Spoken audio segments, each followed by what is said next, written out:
안녕하세요. 잡시 2입니다. 오는 27일까지 경남 사천 비행장에서 진행되는 2024 사천 에어쇼에서 가장 눈길을 끌었던 것은 단연 KF-21이었습니다.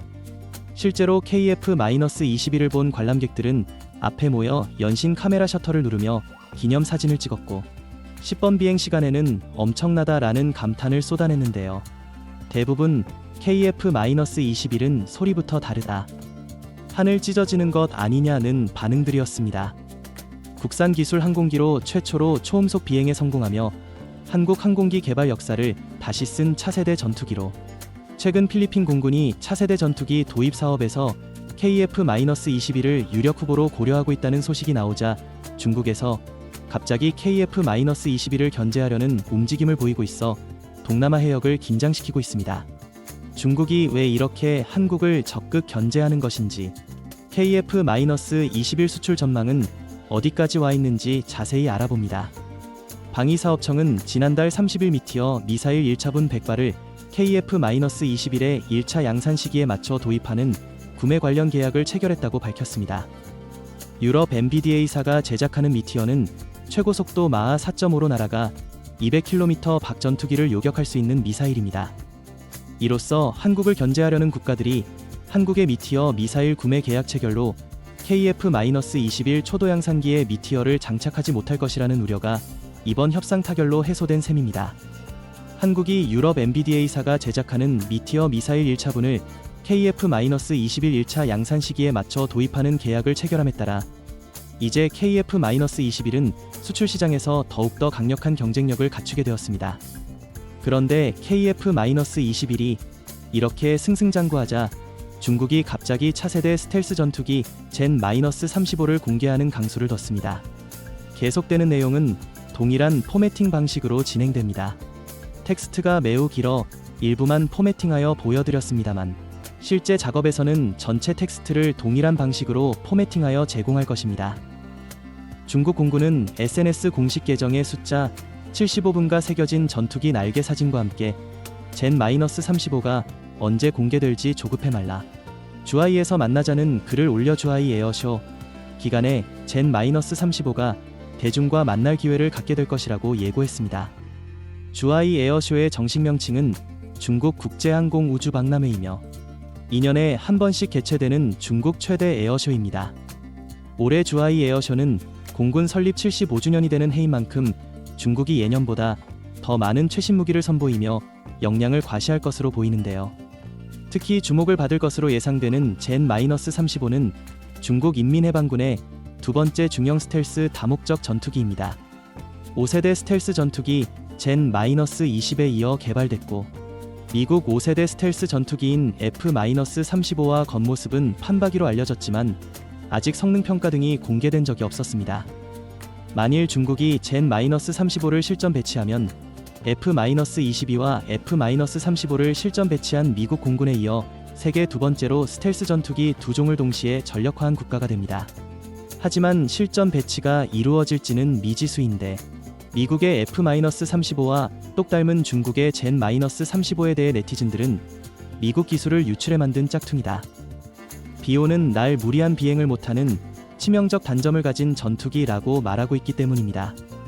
더구나 중국이 말하는 대로 그렇게 좋으면 관심을 보이는 국가들이 있어야 하는데 아직까지 중국의 젠-35에 관심을 보이는 국가는 파키스탄 이외에 아무도 없습니다.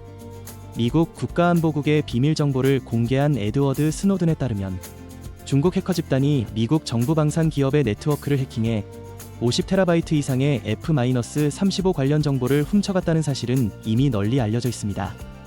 특히 F-22와 F-35의 제조사인 로키드 마틴의 하청 회사들은 2007년부터 중국의 공격 대상이었습니다. 이들이 빼낸 정보엔 스텔스 기술, 엔진, 레이더, EOTS 등 핵심 기술이 들어가 있습니다. 또 미국의 방산 기업인 허니엘은 F-22, F-35, 에이브럼스 전차, B-1B 전략 폭격기, 토마호크 미사일 등의 정보를 중국 등 외국에 팔았다는 것이 알려져 파문이 일었습니다. 허니엘은 결국 2021년 1.300만 달러의 벌금을 내야만 했습니다. 그래서 서방은 중국이 미국에서 훔치거나 구매한 정보를 바탕으로 자체적으로 개발한 기술을 더해 젠-35를 개발했다고 생각하고 있습니다. 물론 젠-35와 F-35는 다른 점도 많습니다. 우선 젠-35는 엔진이 2개인데 F-35는 하나입니다. 엔진 기술이 떨어져서 그런 것도 있지만 F-35가 단발기인데 상발의 젠-35가 더 잘 빠진 느낌이며 캐노피도 젠-35가 더 각진 편입니다. 서방 전문가들은 중국이 F-35를 베껴 젠-35를 만들었다고 하더라도 당연히 미국의 성능을 완전히 따라잡긴 쉽지 않을 것으로 예상합니다. 이번에 공개된 이미지를 보면 그간 미국의 F-35와 외형이 흡사해 짝퉁이라는 평가를 받아온 것이 오해가 아니었다는 것을 증명해주고 있었습니다. 중국의 차세대 스텔스 전투기 젠-35에는 초음속 흡입구, 캐노피 및 기본 구성을 포함해 전체적으로 F-35에서 영감을 받았거나 모방한 요소가 분명히 많았습니다. 미 군사 전문 매체 더 워존은 젠-35가 F-35와 많은 부분이 유사해 중국이 미국의 데이터를 훔쳤거나 이를 모방했다는 주장이 힘을 얻는다면서도 그렇다고 해서 이를 복제했다고는 할 수 없다. F-35는 세계에서 가장 복잡한 기계로 그대로 복제할 수 없다고 짚었습니다. 특히 매체는 두 기종의 명백한 차이로 먼저 젠-35가 F-35와 달리 상발 엔진을 장착한 점을 꼽았습니다. 하지만 군사 매체 더 워존은 이렇게 뼈있는 분석을 했습니다. 두 전투기가 비슷하게 생겼다고 해서 성능도 비슷하다는 것은 아니다. 전투기 내부의 항공전자 장비와 센서 기술, 스텔스 구조 및 코팅, 엔진 기술 등이 차이를 만든다. 미국의 F-35는 처음부터 단거리 이륙 수직 착륙을 수용하도록 설계됐지만 중국의 젠-35는 그렇지 않았다.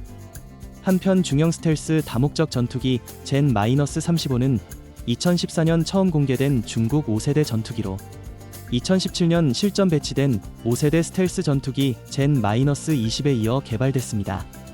중국 언론 매체들은 젠-35는 주로 공중 전투 작전을 위해 설계됐으며 공대지 공격도 수행할 수 있다. 이 항공기가 실제로 가동되면 중국은 미국에 이어 두 종류의 스텔스 전투기를 보유한 두 번째 국가가 된다며 흥분했습니다. F-22와 F-35를 실전 배치한 미국 공군에 이어 세계 두 번째로 스텔스 전투기 두 종을 동시에 전력화한 국가가 된다는 의미였지만 F-35를 대놓고 베낀 중국 신형 스텔스기는 완성도가 많이 떨어진다는 지적과 함께 이번에도 실제 기동 장면을 대중에게 공개하지 않았다는 점에서 진짜 홍보하고 있는 기능을 갖춘 게 맞느냐는 의구심이 일고 있습니다. 특히 미국의 스텔스와 엔진 기술은 역사가 길고 경험이 풍부해 중국이 훔친 설계도와 데이터로 따라잡기가 힘들다는 것입니다. 동체 6곳의 센서 정보를 융합해 조종사에게 주변 360도 상황을 증강현실 이미지로 띄워주는 F-35의 전자광학 분산 계고 시스템과 같은 첨단 기술을 젠-35가 구현했는지 아직 불투명합니다. 중국은 젠-35의 자세한 정보를 철저히 감추고 있습니다. 다만 젠-20보다 생산비와 운영비가 싸기 때문에 상당한 숫자를 배치할 가능성이 큽니다. 중국 관영 매체인 환추스바오는 단기간에 많이 생산할 수 있다고 자랑해왔습니다. 그런데 한국에게 중국의 젠-35가 반갑지 않은 또 다른 이유가 있습니다. 젠-35가 세계 시장에서 KF-21 보라매의 진출을 방해할 것이라는 점에서입니다. 중국은 그동안 젠-10, 젠-16, 젠-20, 젠-35 등 4세대급 이상의 전투기를 차근차근 확보하면서 봉군 전력을 근대화하는 데 성공했고 앞으로는 여유가 생기면서 전투기 수출에 주력할 전망입니다. 젠-35는 자칭 스텔스 전투기라고 홍보하고 있으니 미국으로부터 F-35를 살 수 없는 국가의 관심을 끌 수 있을 것입니다. 하지만 이걸 산 국가들은 결국 후회를 하겠죠. 또 중국이 한국을 의식해 덤핑 공세를 통해 가격을 확 낮출 수도 있습니다.